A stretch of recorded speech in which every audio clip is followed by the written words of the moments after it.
I'm a park ranger in the Highlands of the Dead. There's a reason why this place is sealed off to the British public. My name is Peter Tully, and I'm a park ranger in the Scottish Highlands. For new readers, here's a summary. My wife and I moved to Scotland in 2004. Our home sits in a cursed village at the edge of a forest, and I was enticed to this place by a job prospect that ultimately sealed our doom. I'm a former police officer, but it wasn't until I entered this forest that I experienced true fear. I've seen things over the past 20 years that would ice your flesh. Undead corpses live in the dense heart of the woods. On my first night shift, I encountered them in a haunted school, and I scarcely escaped with my life. Matthew Wright was the aged man who offered me the role. He warned me that horrors hid in the forest, but he failed to divulge that it would be my prison. If any villager attempts to leave this place, they join the legions of undead terrors within the forest. And that is why I sacrifice myself to the woods on a nightly basis. It is my lot in life. The Highlands of the Dead is a sick land. It demands minds. And park rangers bear that burden. In turn, this paranormal place spares the village. I wish that were the end of my tale, but life has not dealt fair cards. In 2006, after 2 years on the job, Henry was born. I can't believe we have a Scottish baby, my wife joked. I'm not sure that's how it works, Maria, I replied, smiling. We are still English. You are living in denial, she said. The wee lad will be down at the pub with you and Matthew before long. Downing pints and talking about that one time he saw an adder snake in the forest. I don't know. I've no idea what you two discuss. I grunted, changing the subject. But my wife wouldn't let it lie. Why do you hate talking about life as a park ranger? She asked. It's just Matthew. He's my boss. It's hard to see him as a friend, I said. I couldn't bring myself to tell her the truth. How would I have approached the topic? Matthew lured us here under false pretenses. The forest is cursed. We're cursed. And now, our baby is cursed. She wouldn't have believed me anyway. Oh, great. I'm sounding just like the old man now, I thought. I tried to focus on the tiny beacon of light that we had brought home with us. Life had given us something pure. I had a wife and a son. Not everything about my existence was terrible. Still, you wouldn't be here if I had a pleasant story for you. It was late November, 2006. Henry was 10 months old. And I was so consumed by the duties of parenthood that I hardly had the mental fortitude to endure the forest's nightly torture. I spent most nights sleeping in the sheltered room at the top of the watchtower. My heart felt lighter, in truth. The woods can't hurt me anymore, I told myself. But the pathways in my sleep-deprived brain clearly weren't connecting. I should have realized that I wasn't allowing the forest to feed on my soul. And that meant it was hungry. Peter, Maria screamed. Her shattering cry of agony woke me from my pre-work nap. Drenched in sweat, I rubbed my eyes and glanced at the alarm clock. 9:30 p.m. An hour before my shift began. Maria? I sleepily groaned. Henry's gone. She shrieked in a voice barely human. Every tendon in my body tensed. I leapt up, donned my ranger gear, and rushed into the baby's room. The window had been shattered, and Henry's empty cot rocked eerily in the wind. I heard the smash. And, oh, Peter. He was already gone when I came upstairs.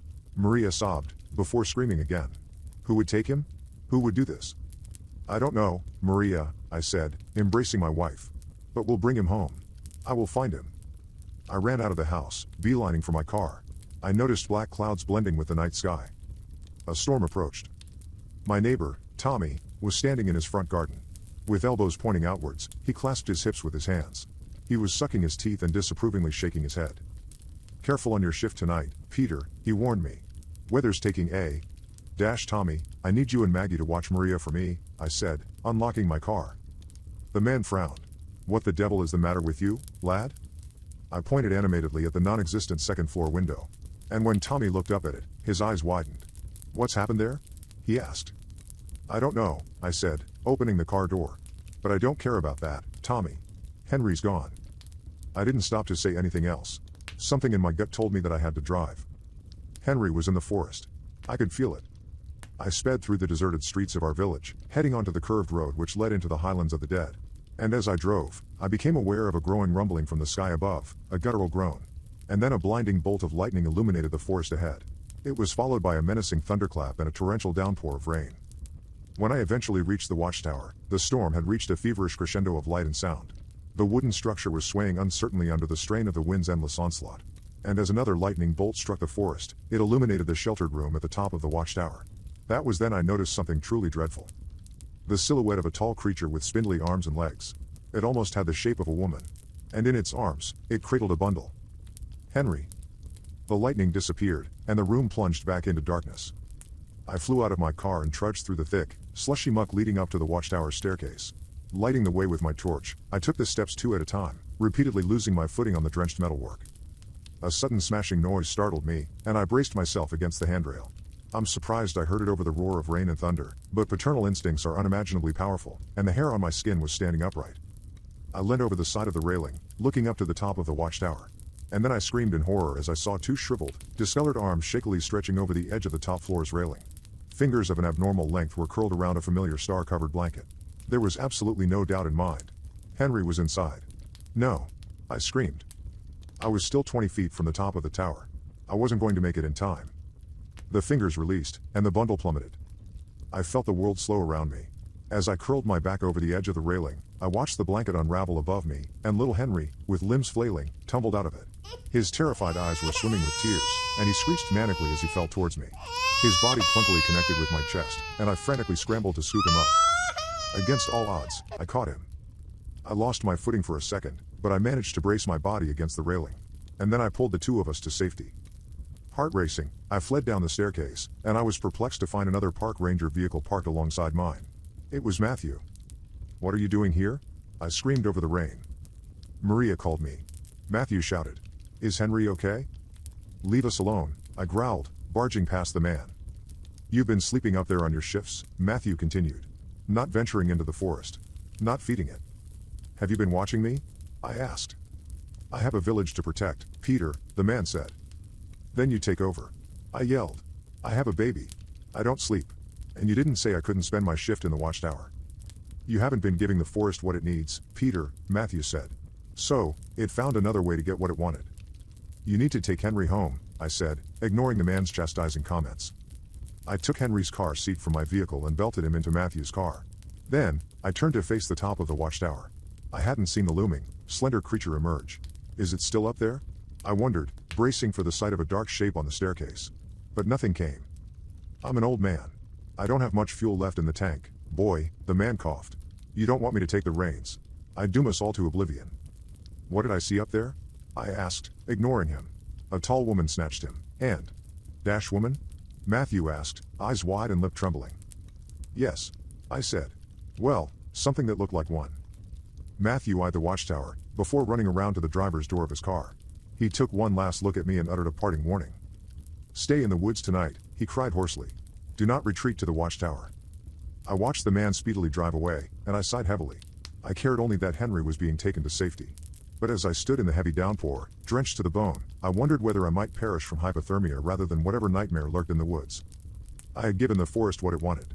Not fear, it demanded attention. My baby's life had almost been snatched from me. What more could the Highlands want? Surely, I had paid for my crime of neglecting the wretched place over the months? I wish Matthew had told me what would come next. The storm ceased. Not slowly. Not naturally. All sound abruptly halted, as did the rain and lightning. The clouds rapidly vanished, giving way to a patch of moonlight on the small clearing in which I found myself.